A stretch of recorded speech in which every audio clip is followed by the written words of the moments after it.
Hey guys, and welcome to another brand new video. In this video, we actually have quite a few different things to go and talk about and go and discuss. Now, some of the big things out here is all in regards to people are kind of upset. Now, thankfully, I feel like a lot of the upset, quote unquote, has been coming from people with like a very nice mindset, thankfully. A lot of times when it comes to PlayStation, when it comes to Xbox people, sometimes, if you're especially on like Twitter or other social medias, people can get a little bit heated. But I do think a lot of people have been kind of having like a really good, nice, fair critique when it comes down to a lot of Sony brand new hardware. So as you guys may or may not know, a lot of the PlayStation VR2 has been announced, and there's also pre-orders, which I'm going to show you guys up here in a second to go get it. But a lot of people are kind of saying that, well, the price point seems a little high.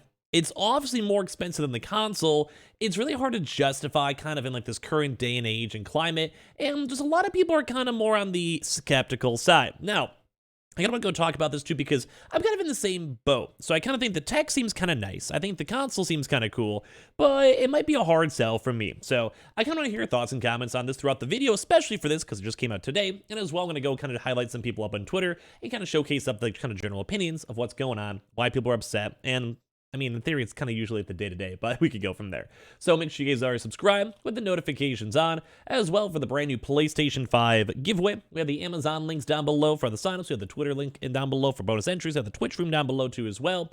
And I just appreciate you guys also so much for watching here in the first place. So, have you guys somehow missed it? You guys are living underneath the rug. I don't know what you may be doing, but basically today, the basically what everyone's upset about. I mean, it's the internet. I feel like people are always upset in some way, shape, or form, but a lot of people, somewhat rightfully so, are critiquing the price points of PlayStation. Now, if you guys missed it, the PlayStation VR2 has its announced date. We made a video on this earlier on today. They have the price point, and as you guys can kind of see, because this is pretty important pre-info, it's at $550 for the launch price. Now, this is for the PlayStation VR2.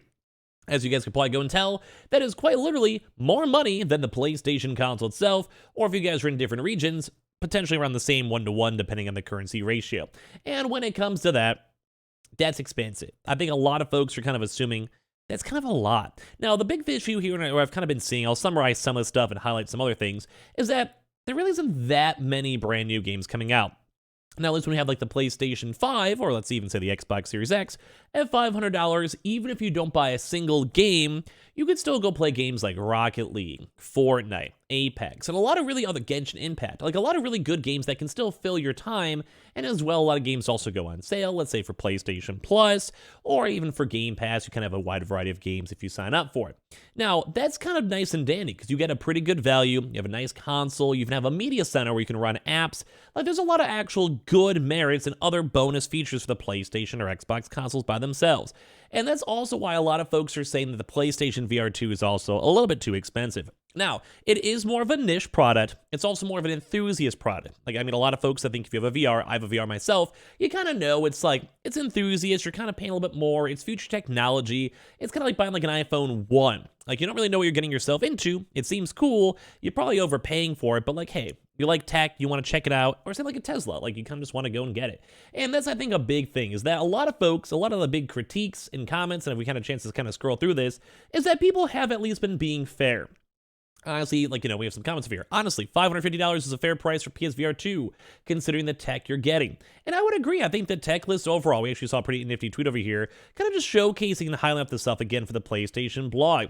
We're like, yeah, I think the price is kind of what we're expecting. And I think that was kind of what I was expecting too, based on the PlayStation VR 1 price points. And they do have good tech. They have really nice monitors. They have really good displays. They have like a high refresh rate. I mean, obviously the big thing too is like they have motion technology. And I think the biggest thing is they will have games accessible and a lot of other things like the Oculus Revive.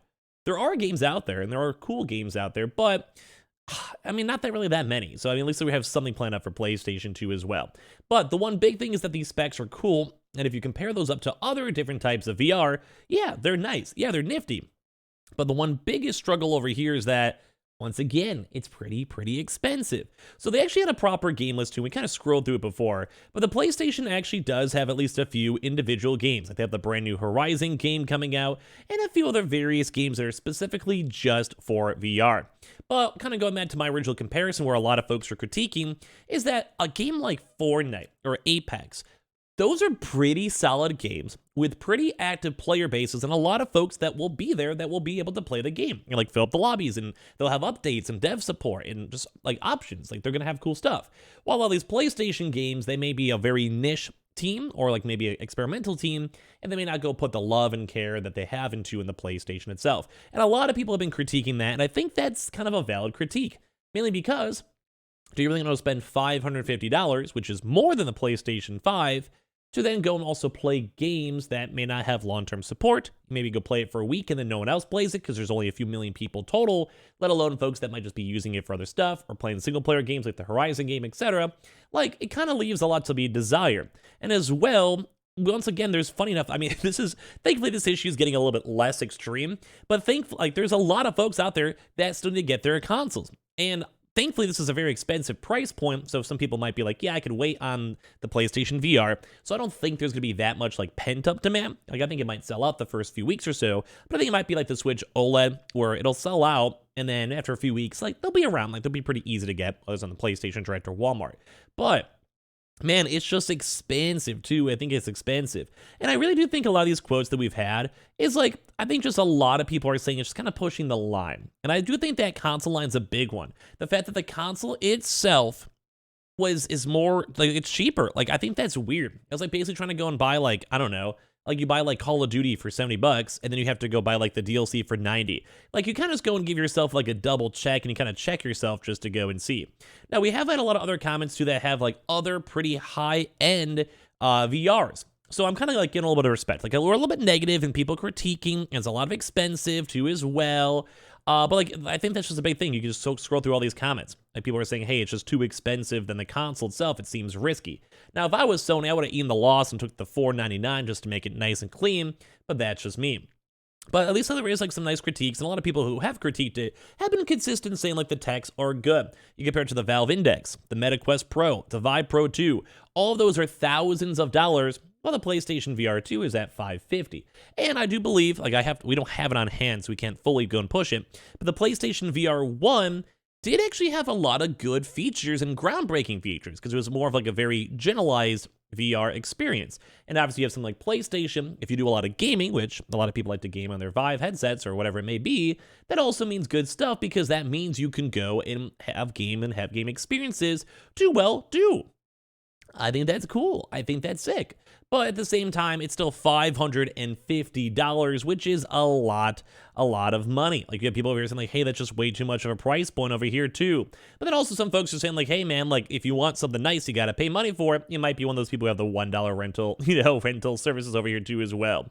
And on top of that, too, some folks are saying, like, yeah, if you're just not going to spend a lot of money, guess what? You're going to have a kind of mediocre experience, too, as well. So, obviously, we're having people kind of going back and forth, too. And people are even kind of saying, like, yeah, it's the same PlayStation VR2 starting price point, so it's very similar to as well, and like it's also good too. And this is the one big comment I kind of noticed as well. If it can also work on PC, I think this would be an even way better seller. I think it'll be fantastic. I think that'll be great, because that basically means you don't have to spend the $1,000 on like all the other consoles and all the other types of VRs. But I think a lot of these critiques are kind of valid. We're having this guy making memes, trying to have Jim Ryan milk everyone for another $550 too as well. I don't know. I think if you're on the tech side, I think it doesn't seem that bad. If you guys are the normal consumer price, you're not really getting that many games that people are critiquing them, and it's just expensive. But I kind of want to hear your thoughts and comments down below. I'm probably going to go get one because I make some YouTube videos, do some Twitch streams on it, might as well, but I want to know your thoughts. And as well, if you guys don't know, there is actually a brand new now register for the exclusive invite to pre-order the PlayStation VR2, kind of like the PlayStation Directs if you guys have ever seen those. So basically, if selected, we will contact you via email with details, and obviously you have your PlayStation 5. So make sure you guys just go and Google PlayStation VR2 register, and then you basically have this where you sign to register, and then you basically have to make sure you're signed into your PlayStation Network account. And then you basically do the please sign into PlayStation.com using your PlayStation Network sign-in ID. If you don't have an account for PlayStation Network, sign up here. And then at the end of the day, it's all around kind of nice. You could also sign up for your PlayStation 5 too itself if you want. So at least there's a chance to have the dates, the times. And do you guys think it's too expensive? I still think it might be, but I have to kind of go and experience it. I don't want to play around with it for a week and see if it really was worth the money, but it is a hard sell at $550. and people are upset, although thankfully not as upset as we've been seeing in other different cases. So give me your thoughts and comments down below. Would love to hear it, as well as make sure you guys are subscribed with the notifications on, as well for the brand new PlayStation 5 giveaway. We got the Amazon links down below. We have the Twitter and Twitch stream linked down below, and all the other good stuff too as well. And I appreciate you guys all so much for watching here in the first place.